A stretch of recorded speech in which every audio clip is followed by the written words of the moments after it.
ልጆቿን እየነጠቀ ጦር ያሳበቀ ህፃናትን ከትምህርት አርሶ አደሩን ከማሳው ነጋዴውን ከገበያው ያራቀውን የእርስ በርስ ግጭት ለመፍታት ኢትዮጵያ የምክክር ኮሚሽን አቋቁማ ስራ ከጀመረች 3 ዓመታት አልፏታል። በእነዚህ የ3 ዓመታት ጉዞ ከትግራይ ክልል ውጪ በሁሉም ክልሎችና ከተማ አስተዳደሮች ምክክር አድርጎ ኮሚሽኑ አጀንዳዎቹን ተረክቧል። አሁንም በአዲስ አበባ ላይ ከፌዴራል ተቋማትና ከባለድርሻ አካላት ጋር እየመከረና አጀንዳዎችን እየተቀበለ ነው። በዚህ ምክክር ላይ የመክፈቻ ንግግር ያደረጉት የኮሚሽኑ ዋና ኮሚሽነር ፕሮፌሰር መስፍን አርአያ ትልቅ የመሆን ራዕያችንን ትንሽ የሚያደርጉ ፈተናዎች ኢትዮጵያ እንዳሉባት አልሸሸጉም።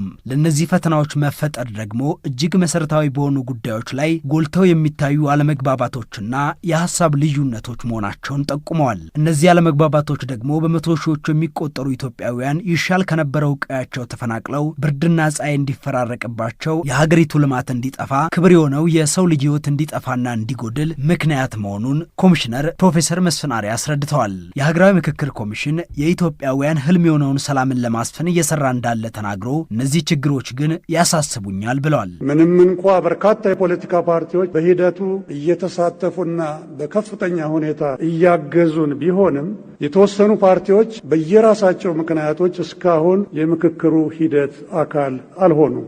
መሳሪያ አንግበው ወደ ዱር የገቡ ታጣቂ እህት ወንድሞቻችን የዚህ ታሪካዊ ሂደት አካል አለመሆናቸው ኮሚሽናችንና ሌሎችንም ባለድርሻ አካላት የሚያሳስብ ጉዳይ ነው። የሀገራዊ ምክክር ኮሚሽን የትግራይ ክልል ተወላጆች ከሌሎች ክልሎች ኢትዮጵያውያን ጋር በሀገራቸው ኢትዮጵያ ጉዳይ ላይ የሚመክሩበት ሁኔታ እንዲመቻች ጠይቋል። ከምክክር ሂደት ራሳቸውን ያገለሉ የፖለቲካ ፓርቲዎችና ታጣቂ ኃይሎችም በሀገራቸው ጉዳይ ላይ ቁጭ ብለው እንዲመክሩ ኮሚሽነር ፕሮፌሰር መስፍን አርአያ ጠይቀዋል። የትግራይ ክልል በምክክር ሂደቱ ተካቶ በክልሉ የሚገኙ ውድ ኢትዮጵያውያን በሀገራቸው ጉዳይ ላይ ከሌሎች ወንድም እህቶቻቸው ጋር እንዲመክሩ ሁኔታዎች እንዲመቻቹ የክልሉ ጊዜያዊ አስተዳደር፣ የፌዴራል መንግስት፣ ፖለቲካ ኃይሎች እንዲሁም በጉዳዩ ላይ አዎንታዊ ሚና ያላቸው ወገኖች ሁሉ ተገቢውን ጥረት እንዲያደርጉ፣ በመቀጠል በትጥቅ ትግል ውስጥ ያሉ ወገኖች በተለይም የኦሮሞ ነጻ አውጪ ሰራዊትና የፋኖ ኃይሎች እንዲሁም መንግስት ሁሉም አሸናፊ የሚሆንበት ብቸኛ መንገድ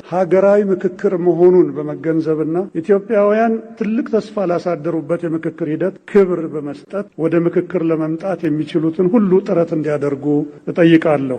ለመሆኑ ታጣቂዎችንም ሆነ የፖለቲካ ፓርቲዎችን ወደ ምክክር ለማምጣት በማን ምን እየተሰራ ነው? ሁሉም የፖለቲካ ፓርቲዎች ወደ ምክክር ሂደቱ እንዲመጡ የምክክር ኮሚሽንም ጥሪ እንዲሰምር የፖለቲካ ፓርቲዎች የጋራ ምክር ቤት እንደሚሰራ ተናግሯል። አቶ ሰለሞን አየለ የጋራ ምክር ቤቱ ሰብሳቢ ናቸው። ኦልሬዲ በዚህ ጉዳይ ላይ ወደ 11 አካባቢ የሚሆኑ ፖለቲካ ፓርቲዎች አልተሳተፉም ነበር። መጀመሪያ አካባቢ ላይ ኦልሬዲ እናንተም ያው እንትን ያላችሁበት ሂደቶች አሉ። በውይይትና በምክክር ግን ከግማሽ በላዩ ወደ ምክክሩ መሳተፍ ችለዋል። ቀሪዎች ደግሞ አሉ። ቀሪዎች ላይ አሁንም ውይይቱን አጠናክረን እንቀጥላለን። በጋራ መወያየት ኦልሬዲ ስትወያይ መልካም ነገሮችን ያስከተል ችግሮችን በጋራ እየፈታኝ ምክንያቱም 11 ኮሚሽነሮች አገሪቱ ውስጥ ያለውን ምክክር ብቻቸውን ያሳካሉ የሚል ግምት የለንም። ሁሉም መተባበር አለበት። አገር ላጽና ካልክ ሁሉም አገር ላሳድግ ለአገር ሊሉና መቆም አለብን ካልክ የሁሉም አስተዋጽኦ ያስፈልጋልና ከዛ አንፃር ከነሱ ጋርም እነሱም በራሳቸው አገራዊ ምክክር ኮሚሽነሮችም ከነዚህ የፖለቲካ ፓርቲ መሪዎች ጋር መነጋገር አለባቸው። የጋራ ምክር ቤቱም ሌሎች የፖለቲካ ፓርቲዎችም ቢሆኑ በዚህ ጉዳይ ላይ ተሳትፎ እንዲጎላ ሁሉም አስተዋጽኦ እንዲያበረክቱ ሀሳብም ጭምር እንዲሰጡ አጀንዳቸው እንዲያቀርቡ ተሳትፎ እንዲያደርጉ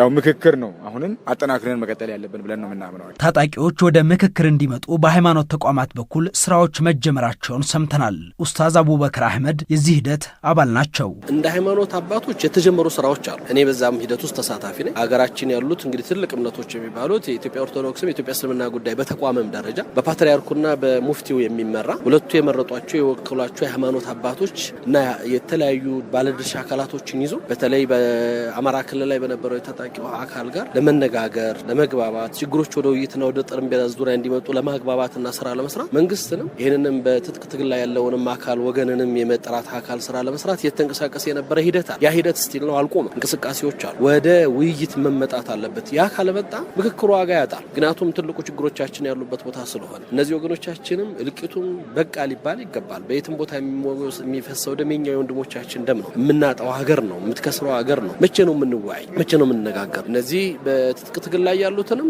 ከተለያየ መልኩ አኩርፈው የሸሹት ወገኖች ወንድሞቻችንን ወደ ሜዳው መጥቶ ሀገራቸው ላይ በሀገራቸው ጉዳይ ላይ ችግሮቻቸው እንዲፈቱ ማቅረብ ፍትህ ነው። ሁሉን ነገር የሚያስተካክል የተበደለን እየተበደለ አልተበደልክም ና ብለህ አታመጣው። በደሉ እንዲቀረፍለት በመጥራት የተበደለው በደሉ እንዲነሳለት ያጣው እንዲስተካከልለት ሀገሩ ላይ ማግኘት ያለውን ክብርና ጥቅም እያገኘ የጎደሉትን ነገሮች ግን በጋራ መስራት ስለምንችል ከመሳሪያና ከደም ማፍሰስ ባለፈ ልንለውጣቸው የምንችልባቸው መስመሮች ስላሉ እሱ ላይ መትጋት ስለሚፈልግ ነው ያን ማምጣት። በተለያዩ ምክንያቶች በእስርና በስደት ላይ ያሉ ኢትዮጵያውያን በምክክር ሂደቱ ቢሳተፉ ገንቢ ድርሻ ሊወጡ ስለሚችሉ የህግ የበላይነትን ባከበረ መልኩ በምክክሩ የሚሳተፉበት ሁኔታ እንዲመቻችና መንግስትም የተቻለውን ጥረት እንዲያደርግ የሀገራዊ ምክክር ኮሚሽን ጠይቋል።